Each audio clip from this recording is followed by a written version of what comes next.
Students, जो 5th युनिटच्या notes तुम्हाला मी अपलोड केलेल्या आहेत कॉलेजच्या वेबसाईटवरती, त्या नोट्सला जे एक्सप्लेनेशन लागणार आहे ते देण्यासाठी तुम्हाला आता मी हा व्हिडिओ बनवून सेंड करते आहे. So we will see the explanation for these notes. First of all, ज्या नोट्स तुम्हाला सेंड केलेल्या आहेत त्या ॲज इट इज तशाच्या तशा लिहाव्या असं काहीही रूल किंवा गरज नाही आहे. जे डेफिनेशन्स आहेत त्या डेफिनेशन्स समजून घ्या. तुम्ही तुमच्या ओन वर्ड्समध्ये त्याचं एक्सप्लेनेशन देऊ शकता. So we are starting with the Unit 5 Sensors and Transducers, which carries 13 marks weightage in your syllabus. The first definition is sensor. A sensor is a device detecting the presence of parameter or measured variable and converting it into suitable form. So sensor हे काय आहे? Sensor is a device which detects the presence of parameter or measured variable. म्हणजे आपल्याला जे physical parameter major करायचं आहे, for example pressure आहे, त्याच्यानंतर टेम्परेचर आहे, साऊंड आहे. सो ह्या सगळ्या फिजिकल क्वांटिटीज मेजर करण्यासाठी आपल्याला पहिल्यांदा सेन्सर हा एक एलिमेंट लागतो, जो एलिमेंट डिटेक्ट करेल किंवा त्याच्यामध्ये काही चेंजेस असेल त्या अकॉर्डिंगली आपल्याला सिग्नल सेंड करू शकेल. त्यानंतर दुसरी डेफिनेशन आहे ट्रान्सड्यूसर. ट्रान्सड्यूसर हा एक असा डिवाईस आहे. हे डिवाईस कन्व्हर्जनचं काम करतो, सिग्नलला कन्व्हर्ट करायचं काम करतो एका फॉर्ममधून दुसऱ्या फॉर्ममध्ये. Okay, so I am referring to this line here.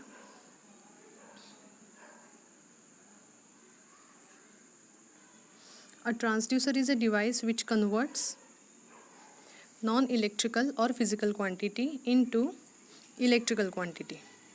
म्हणजेच आता मी मगाचं एक्झाम्पल घेते. सपोज आपल्याला प्रेशर मेजर करायचं आहे, तर प्रेशर मेजर करण्यासाठी आपल्याला एक सेन्सर लागेल जे व्हेरिएशन सेन्स करेल आणि त्या प्रेशरला आपल्याला इलेक्ट्रिकल सिग्नलमध्ये कन्व्हर्ट करण्यासाठी एक ट्रान्सड्यूसर लागेल. किंवा दुसरं एक्झाम्पल जर द्यायचं झालं तर इथे आपल्याला या लाईनमध्ये दिसतं आहे, दॅट इज थर्मोमीटर. थर्मोमीटर आपल्याला माहिती आहे. थर्मोमीटरचं काम काय आहे? थर्मोमीटरचं काम हे आहे की टेम्परेचर मेजर करायचं आहे. हे टेम्परेचर मेजर करण्यासाठी आपण एक ग्लास ट्यूब यूज करतो ज्याच्यामध्ये मर्क्युरी म्हणजेच पारा फिल केलेला असतो. हा मर्क्युरी जो आहे, जो टेम्परेचर वाढल्यावरती एक्सपांड होतो, त्या एक्सपान्शनमुळे त्या पूर्ण ग्लासच्या कॉलममध्ये किंवा त्या ग्लासच्या ट्यूबमध्ये त्या मर्क्युरी कॉलमची हाईट वाढलेली दिसते किंवा आपल्याला तो एक्सपांड झालेला दिसतो. Okay, so we can say that thermometer is converting temperature into displacement of mercury column.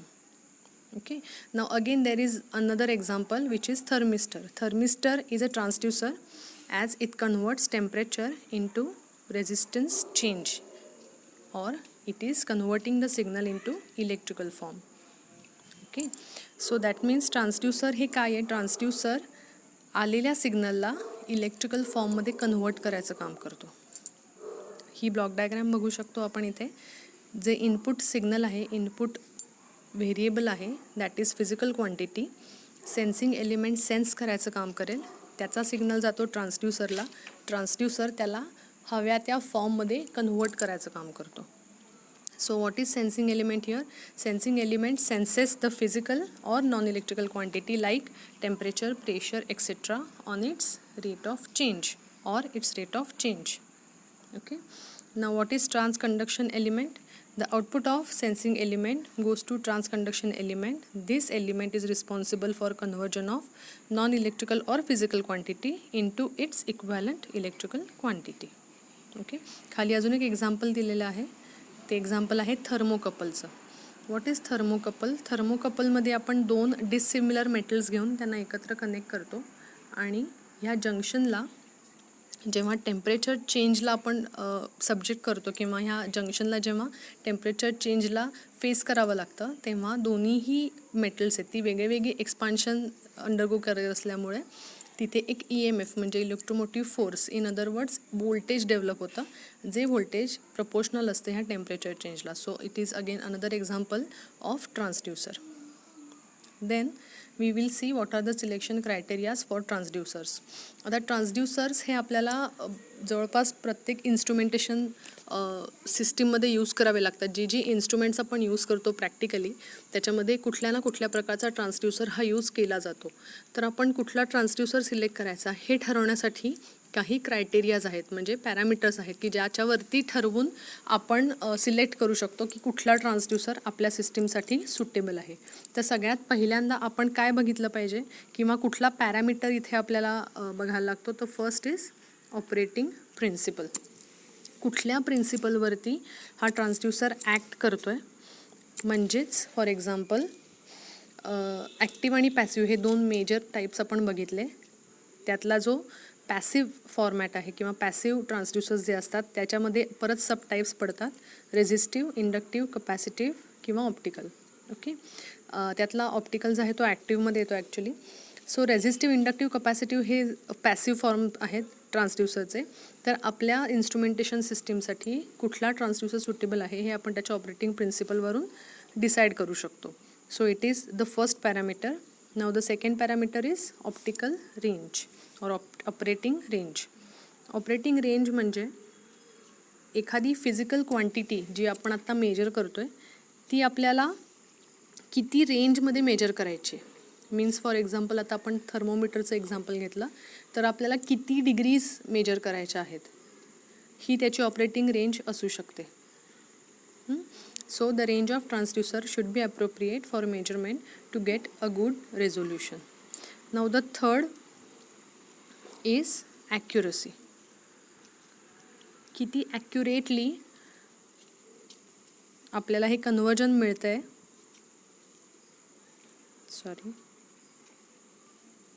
ह्या ॲक्युरसीला एक इम्पॉर्टंट पॅरामीटर आपण म्हणू शकतो की किती ॲक्युरेटली आपल्याला हे कन्वर्जन एक ट्रान्सड्यूसर करून देऊ शकतो. हा अजून एक थर्ड पॅरामीटर आहे.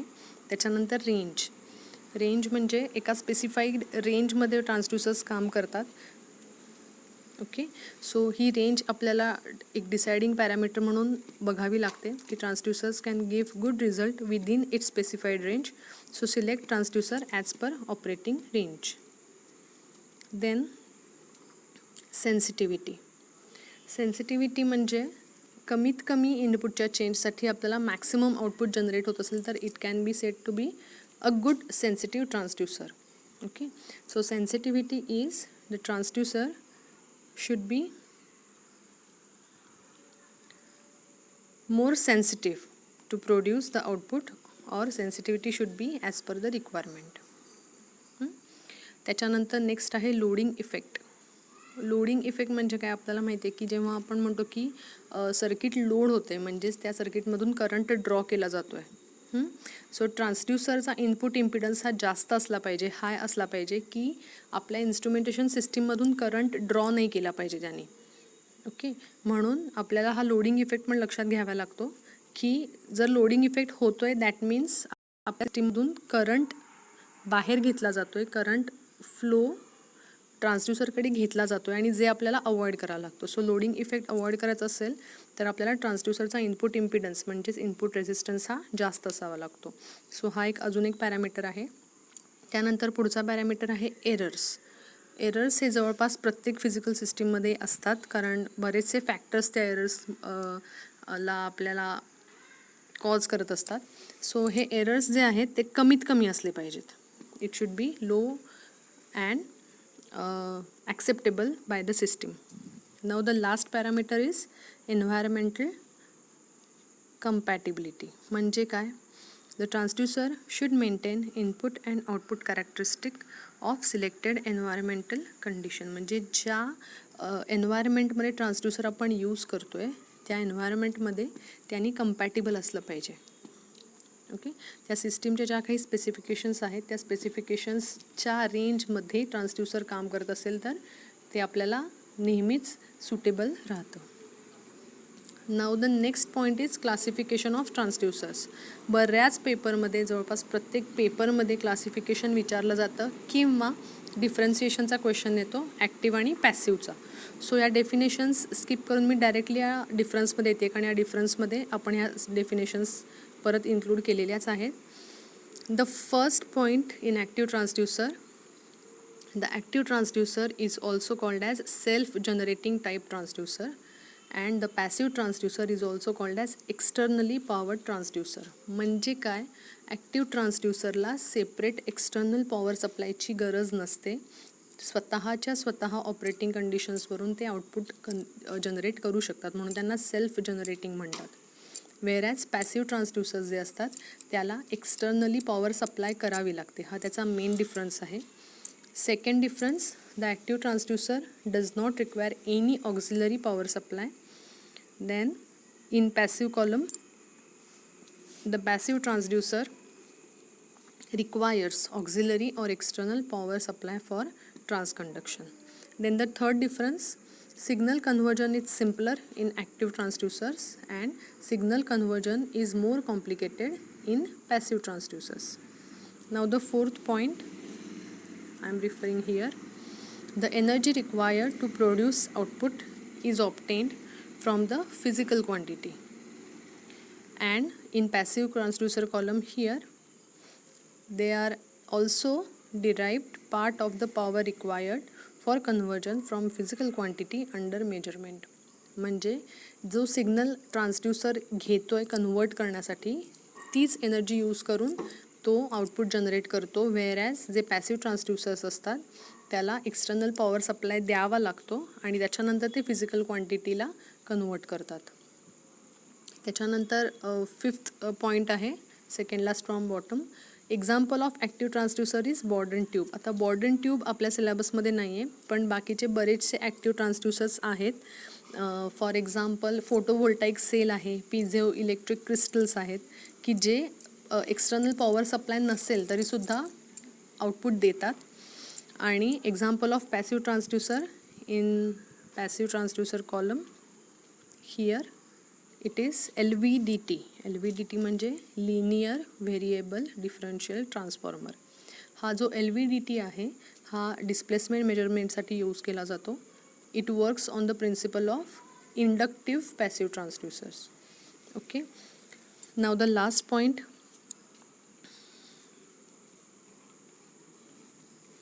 it generates electric current or voltage directly in response to environmental stimulation, and it gives a change in some passive electrical quantity such as capacitance, resistance or inductance as a result of stimulation. So हे 5 points 6 points आपण discuss केलेले आहेत. तुम्ही examples ह्याच्यामध्ये अजून add करू शकता किंवा काही पेपर्समध्ये मी बघितले की क्वेश्चन्स या टाईपचे येतात की तुम्हाला त्यांनी डायरेक्टली ट्रान्सड्युसर्सची नावं दिलेली असतात आणि तुम्हाला कॅटेगराईज करायचं असतं की यातले ॲक्टिव्ह कुठले आहेत आणि पॅसिव्ह कुठले आहेत. सो हे तुम्हाला माहिती असणं की ॲटलिस्ट तुम्हाला नावं ऐकून कळालं पाहिजे की हा ॲक्टिव्ह ट्रान्सड्युसर आहे का पॅसिव्ह ट्रान्सड्युसर आहे. Okay, now what are resistive transducers. Resistance आपण स्टडी केलेला आहे. Resistance is opposition to current. मग रेझिस्टिव्ह ट्रान्सड्युसर्स कसे काम करतात, जी फिजिकल क्वांटिटी मेजर करायची आहे ती सेन्स केल्यावरती त्याच्या रेझिस्टन्समध्ये म्हणजे ट्रान्सड्युसरच्या रेझिस्टन्समध्ये काहीतरी फरक होतो, काहीतरी चेंज होतो जो डिपेंड करतो या इनपुट क्वांटिटीवरती, इनपुट फिजिकल क्वांटिटीवरती. आणि त्याच्या अकॉर्डिंगली रेझिस्टन्समध्ये जो फरक होतो तो आपण जेव्हा मेजर करतो तेव्हा हा जो फरक असतो हा इनपुट क्वांटिटीवरती डायरेक्टली प्रपोर्शनल असतो. Okay, so refer to first line here. The first point, resistance strain gauge, the change in value of resistance of metal semiconductor due to elongation or compression is known by the measurement of torque, displacement or force. Resistance strain gauge जो आहे तो strain gauge हे आपल्याला रेझिस्टन्समध्ये changes दाखवतो. कशामुळे, जर तो strain gauge आहे त्यातली वायर आहे ती खेचली गेली म्हणजेच त्याचं इलॉंगेशन झालं किंवा कॉम्प्रेशन म्हणजे ती जर का प्रेस झाली तर त्याच्याप्रमाणे त्याच्या रेझिस्टन्समध्ये चेंजेस होतात. ओके, आणि हे जे चेंजेस आहेत रेझिस्टन्समधले हे डायरेक्टली प्रपोर्शनल असतात आयदर डिस्प्लेसमेंटच्या, टॉर्कच्या किंवा फोर्सचा की ज्या फोर्समुळे हे इलॉंगेशन किंवा कॉम्प्रेशन झालेलं आहे.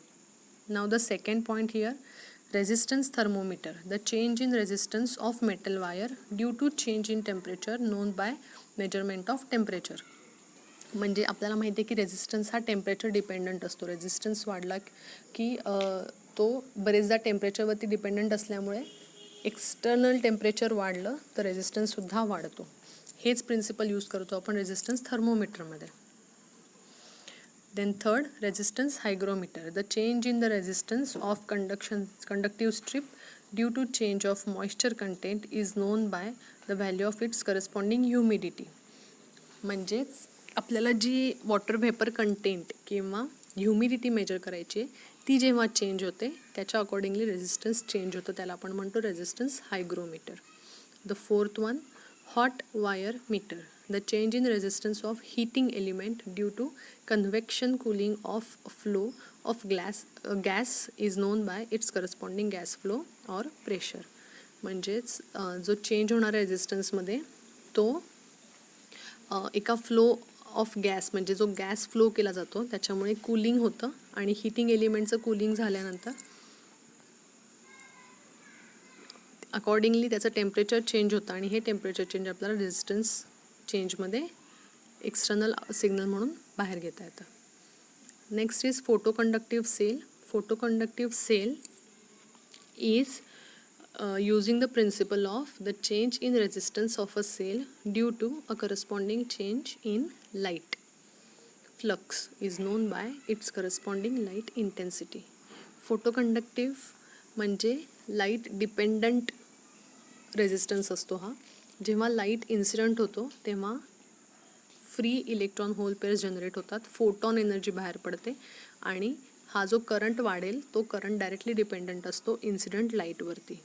थर्मिस्टर आपण आताच डिस्कस केलं. Thermistor is a transducer which changes the temperature into equivalent electrical signal. How? It uses the principle that the change in resistance of a semiconductor that has negative coefficient of resistance is known by its corresponding measure of temperature. थर्मिस्टरमध्ये दोन types असतात, एक तर positive temperature coefficient असतो किंवा negative temperature coefficient असतो. Positive temperature coefficient म्हणजे temperature वाढलं की रेझिस्टन्स वाढतो, निगेटिव्ह टेम्परेचर कोएफिशियंट म्हणजे टेम्परेचर वाढलं की रेझिस्टन्स कमी होतो. सो हे दोन टाईपचे थर्मिस्टर्स यूज केले जातात. Next is potentiometer. आपल्याला माहिती आहे की जसं आपण स्लायडर बदलत जातो त्याप्रमाणे त्याचा रेझिस्टन्स चेंज होत जातो, म्हणजेच हा प्रेशर किंवा डिस्प्लेसमेंट मेजरमेंटसाठी यूज केला जातो. सिमिलरली कपॅसिटन्स ट्रान्सड्यूसर म्हणजे काय, तर कपॅसिटरची आपल्याला कन्स्ट्रक्शन माहिती आहे की दोन पॅरलल प्लेट्स असतात ज्या सेपरेट केल्या असतात डायइलेक्ट्रिकनी. म्हणजे जर का त्या प्लेट्सचं डिस्टन्स कमी जास्त झालं तर कपॅसिटन्स चेंज होणार, किंवा त्या प्लेटचा एरिया चेंज झाला तरीसुद्धा कपॅसिटन्स चेंज होणार. मेनली आपण ह्याच्यामध्ये डिस्टन्स चेंज करतो व्हेरिएशन, आणि हे व्हेरिएशन असतं फिजिकल क्वांटिटीमुळे जे आपल्याला मेजर करायचे. त्यातलं फर्स्ट पॉईंट बघा, variable capacitance pressure gauge. Principle of operation is distance between two parallel plates is varied by an externally applied force applications and measurement of displacement or pressure. म्हणजे त्या ज्या दोन parallel plates आहेत कपॅसिटरच्या कन्स्ट्रक्शनमधल्या त्याची ही जी displacement होते किंवा त्याच्यामधलं जे डिस्टन्स हे कमी जास्त होतं, कशामुळे, आयदर डिस्प्लेसमेंट आपण मेजर करत असू किंवा प्रेशर मेजर करत असू, या दोन क्वांटिटीजमुळे त्याचं जेव्हा डिस्टन्स चेंज होतं अकॉर्डिंगली कपॅसिटन्सची व्हॅल्यू चेंज होते आणि आपल्याला जो सिग्नल मिळेल तो प्रपोर्शनल असतो ह्या डिस्प्लेसमेंट किंवा प्रेशरला. त्याच्यानंतर second, capacitor microphone. Capacitor microphone म्हणजे त्याच्यामध्ये अगेन कपॅसिटर यूज केला जातो. साऊंड प्रेशर जेव्हा येतं ते साऊंड प्रेशर एअरला व्हायब्रेट करतं. ह्या एअर व्हायब्रेशनमुळे ह्या दोन पॅरलल प्लेट्समध्ये डिस्टन्स कमी जास्त होतं साऊंड इंटेन्सिटीप्रमाणे, आणि अकॉर्डिंगली याचा कपॅसिटन्स बदलतो. त्याच्यामुळे आपल्याला जो सिग्नल जनरेट झालेला मिळतो तो डायरेक्टली प्रपोर्शनल असतो या स्पीच किंवा म्युझिकच्या accordingly.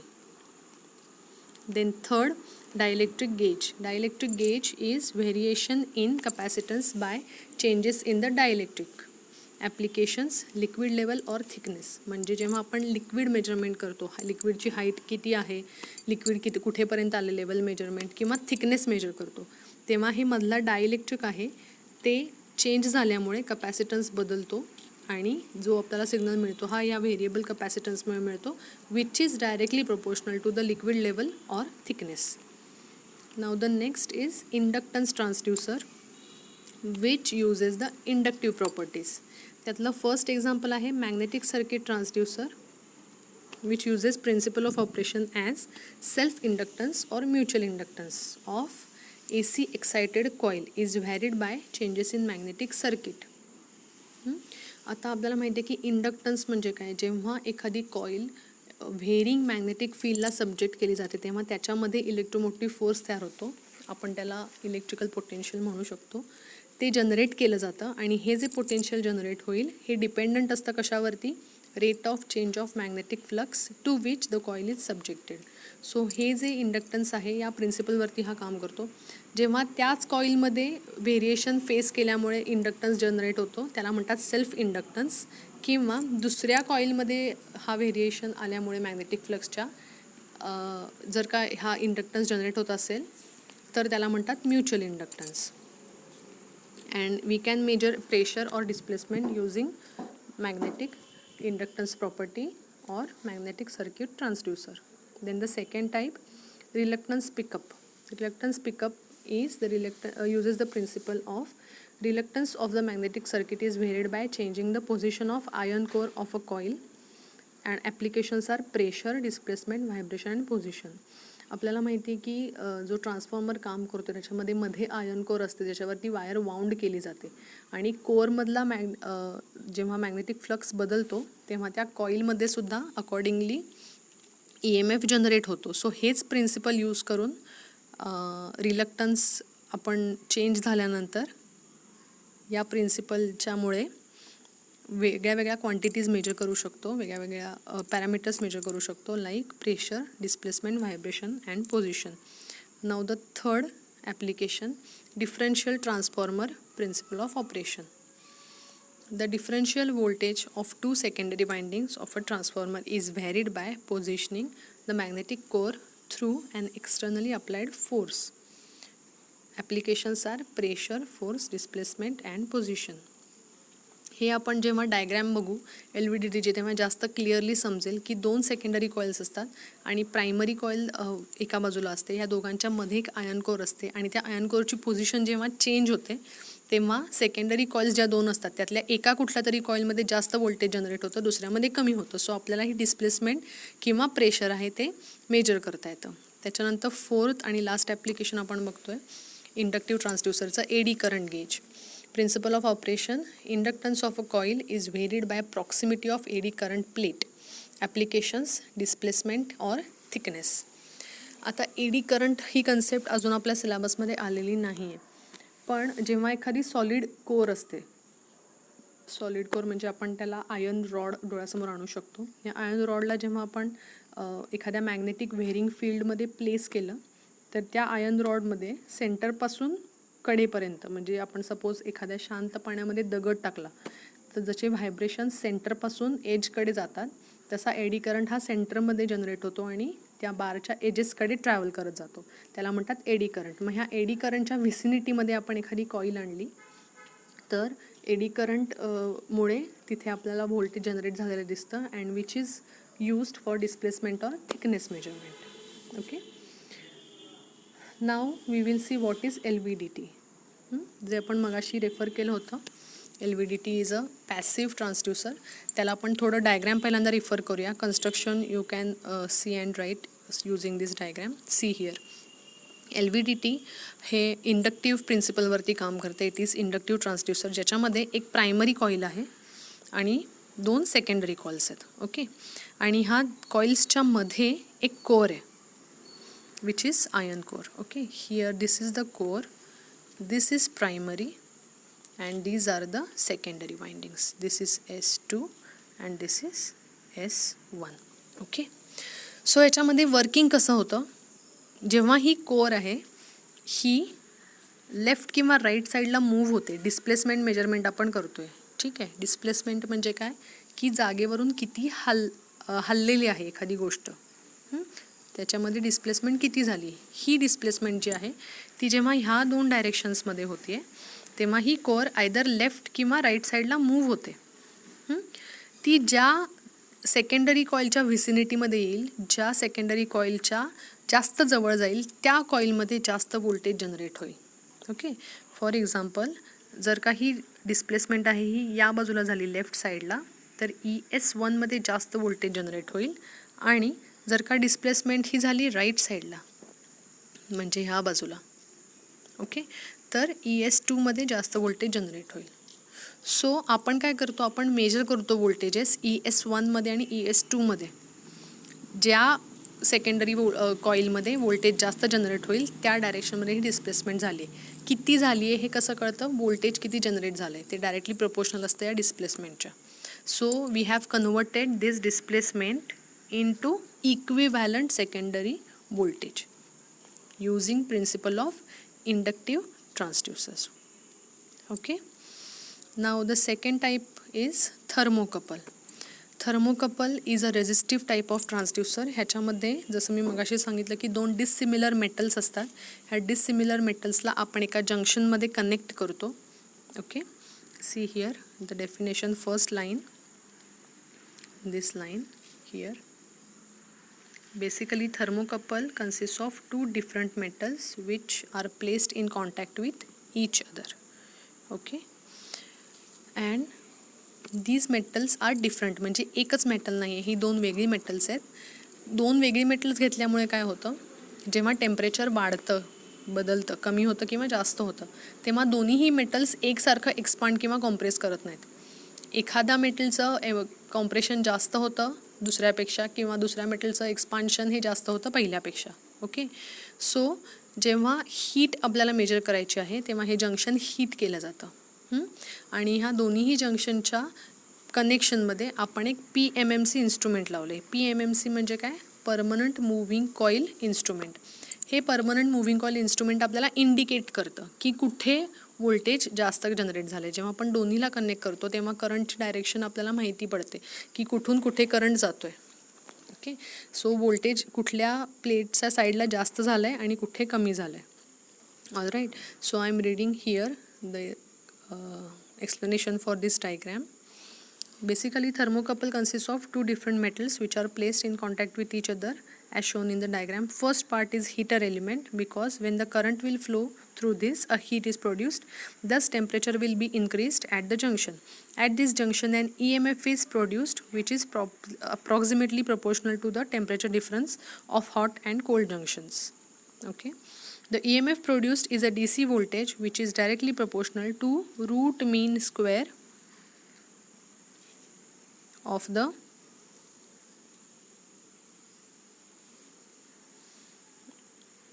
value of electric current.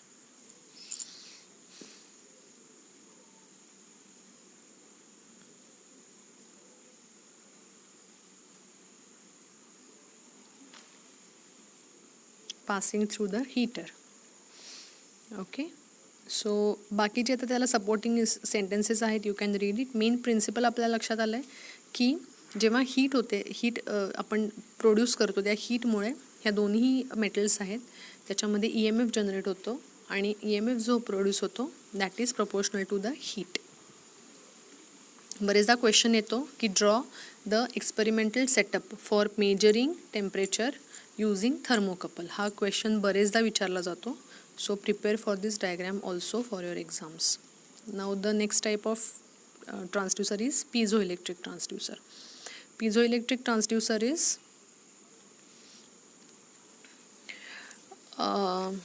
a special type of transducer which has the piezoelectric property. piezoelectric property म्हणजे काय, तर काही अशी एलिमेंट्स आहेत नेचरमध्ये की ज्याच्यामध्ये ही प्रॉपर्टी असते. फॉर एक्झाम्पल क्वार्ट्ज क्रिस्टल आहे किंवा रचेल सॉल्ट आहे ज्याच्यामध्ये ही प्रॉपर्टी आहे. कुठली property? piezoelectric. What is piezoelectric property? whenever we apply pressure on the crystal, there is EMF generated or voltage is generated between the two ends of the crystal, or if we subject this crystal to electrical voltage, then there are vibrations produced. म्हणजे ही व्हायसी वर्सा type property आहे. जर आपण त्याला प्रेशरला subject केलं क्रिस्टलला, तर accordingly त्याच्या दोन एंड्समध्ये आपल्याला तेवढ्याच प्रपोर्शनमध्ये आउटपुट व्होल्टेज जनरेट झालेलं मिळतं. किंवा आपण या क्रिस्टलला व्होल्टेज अप्लाय केलं 2 पॉईंट्समध्ये, तर उरलेल्या 2 पॉईंट्समध्ये आपल्याला ही व्हायब्रेशन्स तयार झालेली मिळतात. Okay, so a piezoelectric quartz crystal is hexagonal prism shaped crystal which has pyramids joint both ends. You can refer to this diagram here. Diagram मध्ये बघा. I'm sorry again. Please bear with me because I'm making this video on my phone. Okay. So here pressure is applied from upper side. Now there are 4 summing members. 4 summing member म्हणजे काय, तर एक diaphragm type असतो जे किंवा spring attach असतात. जेव्हा pressure apply होईल तेव्हा परत त्याला त्याच्या पूर्वीच्या शेपमध्ये आणण्यासाठी, त्याच्या प्रिव्हियस शेपमध्ये आणण्यासाठी हे आपल्याला फोर्स समिंग मेंबर म्हणजेच मेंब्रेन किंवा डायफ्रॅम किंवा स्प्रिंग अटॅच्ड डायफ्रॅम असतो. त्याच्यानंतर हा जो मधला आहे तो क्रिस्टल आहे. This is the crystal. Okay, this crystal is subjected to this pressure from top side. आणि या क्रिस्टलच्या 2 एंड्समध्ये आपल्याला हे व्होल्टेज जे सापडतं आहे किंवा जे व्होल्टेज आपल्याला ऑब्टेन होतं आहे, मिळतं आहे, ते व्होल्टेज क्रिस्टलच्या 2 एंड्समध्ये मिळतं. In other words, the pressure is converted into electrical quantity. Pressure is converted into voltage. Okay, this is the main basic working principle of piezoelectric transducer. Now next is phototransistor. Photodiode आणि photo transistors हे बऱ्यापैकी same प्रिन्सिपलवरती काम करतात की ज्याच्यामध्ये incident लाईटला convert केलं जातं equivalent electrical सिग्नलमध्ये. जे वर्किंग प्रिन्सिपल आपण फोटोडायोडचं बघितलं आहे, same principle is there for photo transistors. Just the difference is that in photodiode you have conversion from light signal into electrical signal, but photo transistor हा transistor असल्यामुळे थोडं ॲम्प्लिफिकेशन पण आपल्याला त्याच्यामध्ये मिळतं. ओके, सो फोटो ट्रान्झिस्टरला इनपुट म्हणून light असतो जो बेस एरियावरती पडतो. बेस एरियावरती हा जो लाईट इन्सिडेंट होतो, या लाईटमुळे काय होतं, free electron hole pairs generate होतात आणि ह्या कॉन्ट्रीब्यूट करतात करंटला. सो जेवढा जास्त इंटेन्सिटीचा लाईट इन्सिडेंट होईल तेवढा जास्त करंट फ्लो होतो त्याच्यामध्ये आणि इन्सिडेंट लाईट एनर्जीला कन्व्हर्ट केलं जातं इक्विव्हॅलंट इलेक्ट्रिकल सिग्नलमध्ये और इक्विव्हॅलंट इलेक्ट्रिकल करंटमध्ये. Then we have photodiode, which is the last transducer I am discussing with you. The photodiode is a two-terminal electronic device which, when exposed to light, the current starts flowing through the diode. It is operated in the reverse bias mode only.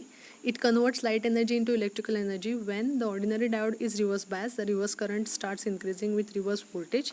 Same can be applied to the photodiode. Photodiode आपण first चॅप्टरमध्ये एकदा study केलेला आहे. Okay, so it is similar to PN junction diode but with the different materials. हा नेहमी आपण reverse bias कंडिशनमध्ये use करतो.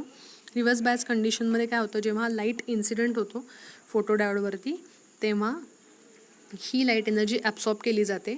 डिप्लिशन रिजनमधले इलेक्ट्रॉन्स जे असतात ते फ्री होतात, कोव्हॅलंट बॉन्ड्स ब्रेक करतात आणि त्याच्यामुळे ते अवेलेबल असतात करंट कंडक्शनसाठी. हा जो वाढलेला करंट असतो तो डायरेक्टली प्रोपोर्शनल असतो incident लाईटला. Okay, so thus we have completed almost 90 to 95% of your syllabus for this chapter. जर तुम्हाला काही कशामध्ये डाऊट असेल, you can personally text me or you can send me a message on WhatsApp and start studying seriously because you will be having exams definitely for sure. And I will give you question banks for each chapter and then we will discuss those in maybe in online session or maybe I will make a video for those chapters. Okay, so again all the best to all of you and thank you.